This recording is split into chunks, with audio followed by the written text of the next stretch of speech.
So I always try and make sure the information that I share is as accurate as possible, but even I sometimes get things wrong. And all I can do is issue a correction and apologize for the mistake. Back on June 18th of this year, I responded to a video by Kevin Ferris of Speechless with Kevin Ferris, which he hosts on the alt-right radio station Insurrection Radio, Cities 92.9.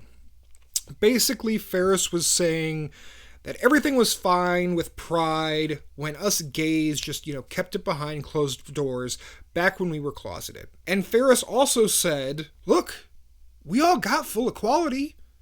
What y'all still bitching about? There are no rights that us straights have that y'all queers don't.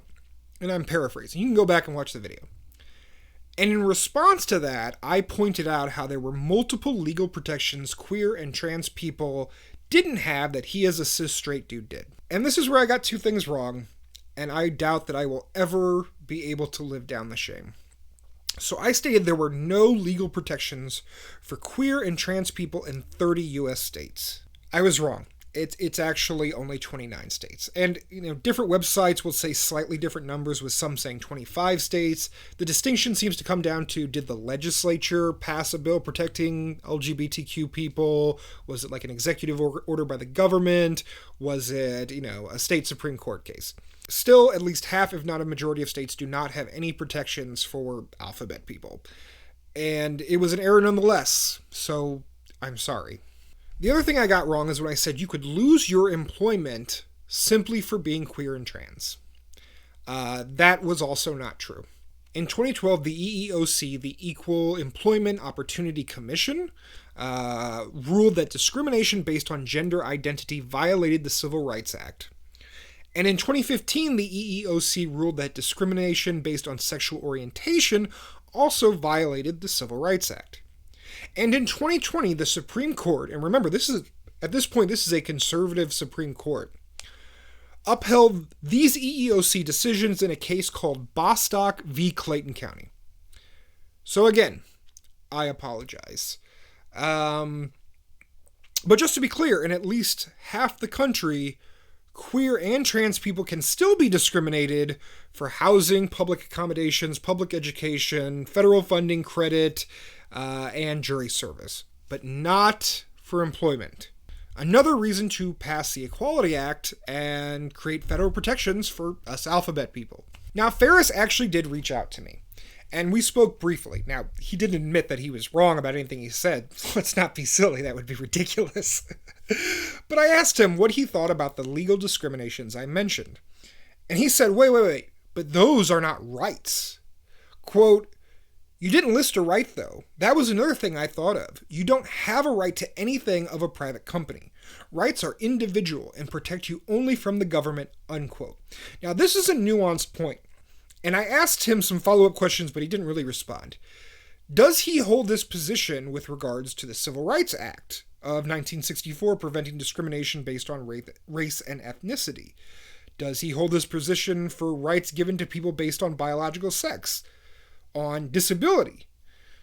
So there's the libertarian conservative position, which sounds a lot like what Ferris is saying here. This is an argument that Rand Paul has made in the past, and this is an interview that Rand Paul did like over 10 years ago, where he's basically arguing this position. I like the Civil Rights Act in the sense that it ended discrimination in all public domains, and I'm all in favor of that.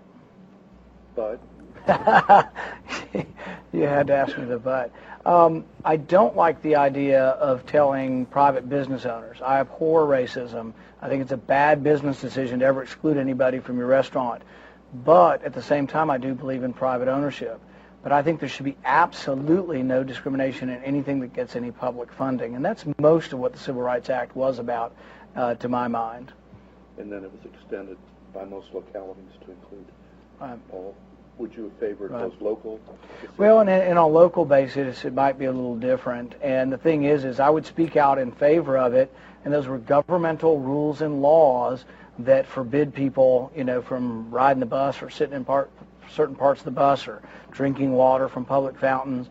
All of that should have ended, and I think was a great occurrence that it did. But under your philosophy, it would be okay for Dr. King not to be served at the counter at Woolworths. I would not go to that Woolworths, and I would stand up in my community and say it's abhorrent. But the hard part, and this is the hard part about believing in freedom, is if you believe in the First Amendment, for example, you have to, for example, most good defenders of the First Amendment will believe in abhorrent groups standing up and saying awful things. There's 10 different titles, to the Civil Rights Act, and 9 out of 10 deal with public institutions, and I'm absolutely in favor of. 1 deals with private institutions, and had I been around, I would have tried to modify that. But the other thing about legislation, and this is why it's a little hard to say exactly where you are sometimes, is that when you support 9 out of 10 things in a good piece of legislation, do you vote for it or against it? And I think sometimes those are difficult situations. What I was asked by the Courier-Journal, and I stick by it, is that I do defend and believe that the government should not be involved with institutional racism or discrimination or segregation in schools, busing, all of those things. But had I been there would have been some discussion over one of the titles of the civil rights, and I think that's a valid point, still a valid discussion, because the thing is if we want to harbor in on private businesses and their policies, then you have to have the discussion about, do you want to abridge the First Amendment as well? So that's the libertarian conservative position. But there's also the social conservative position espoused by self-identified theocratic fascists at the Daily Wire. To them, queer and trans people are immoral, and because their religious morality tells them this, these people don't exist, and therefore the question of rights is an absurd question. I talked about this in the original video. In philosophy, we call this the moralistic fallacy. You can go back and learn more. But here's the Daily Wire's Michael Knowles saying that trans people don't deserve rights because trans people do not exist. Transgender people have the right to work. Transgender people have the right to a job. No, they don't. And they don't because there's no such category as transgender people. There are just people. There are people, and people are defined in a certain way, and people are defined by things outside of their own self-perception and their own disordered desires. There is no such thing as a transgender person. There are just people, and some people are confused, and some people have fallen into fantasies, and some people are pursuing disordered sexual desires and fetishes.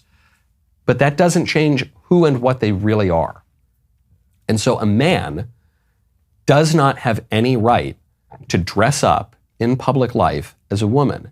And a man does not have a right to dress up like a woman to go do whatever job he wants. So I don't know which position Ferris actually holds. He could agree with both positions, both the libertarian and social conservative position. Someone go ask him. Maybe he'll tell you. Now, the Supreme Court disagrees with Ferris's positions, regardless of how his principles self-identify. They've ruled on multiple occasions that the government can tell a private business that you can't refuse to serve someone just because they're black, or you can't refuse to rent to someone just because they're black. If you're disabled, a business must make a reasonable accommodation to make sure you get service. Basically, if you're open to the public, then yes, the Supreme Court has ruled that the government can enforce these rights. But look, I just wanted to make those corrections. When you're a journalist, sometimes you got to admit when you were wrong. And I was wrong on this situation, so I apologize. Thank you so much for turning into Agitation Rising, your source for local, leftist, independent journalism in Central Illinois and beyond. You can always find our articles on our blog, link in the description. Please like, subscribe, and comment. Agitation Rising is under the Strange Corners of Thought umbrella, so feel free to contribute directly to our Patreon, or donate via PayPal or Cash App. Again, links in the description. Keep agitating, keep rising, and we'll see you on the other side. Thanks.